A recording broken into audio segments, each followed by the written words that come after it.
ബംഗാൾ ഉൾക്കടലിൽ ന്യൂനമർദ്ദം രൂപപ്പെട്ടു. തെക്കൻ ബംഗാൾ ഉൾക്കടലിന് മുകളിലാണ് ന്യൂനമർദ്ദം രൂപപ്പെട്ടത്. വടക്കു പടിഞ്ഞാറ് ദിശയിൽ തെക്കു പടിഞ്ഞാറ് ബംഗാൾ ഉൾക്കടലിന് മുകളിലൂടെ സഞ്ചരിക്കുന്ന ന്യൂനമർദ്ദം തുടർന്നുള്ള 48 മണിക്കൂറിൽ വടക്ക് ദിശയിൽ സഞ്ചരിക്കാൻ സാധ്യത. കേരളത്തിൽ ഇടിമിന്നലോടുകൂടിയ മഴയ്ക്കും ശക്തമായ കാറ്റിനും സാധ്യത. ഇടിമിന്നലിന് സാധ്യതയുള്ളതിനാൽ പൊതുജനങ്ങൾ ജാഗ്രത പാലിക്കണമെന്നും ഇടിമിന്നലിന്റെ ആദ്യ ലക്ഷണം കണ്ടുകഴിഞ്ഞാൽ ഉടൻ തന്നെ സുരക്ഷിത കേന്ദ്രങ്ങളിലേക്ക് മാറുക. ഇടിമിന്നലുള്ളപ്പോൾ തുറസായ സ്ഥലത്തോ വീടിന്റെ ടെറസിലോ നിൽക്കരുതെന്നും അറിയിച്ചു.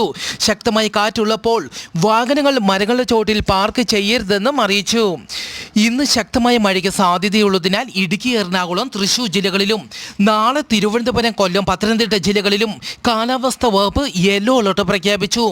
യെല്ലോ അലർട്ട് പ്രഖ്യാപിക്കപ്പെട്ട ജില്ലകൾ ഒറ്റപ്പെട്ട ശക്തമായ മഴയ്ക്ക് സാധ്യതയാണ് കാലാവസ്ഥാ കേന്ദ്രം പ്രവചിക്കുന്നത്.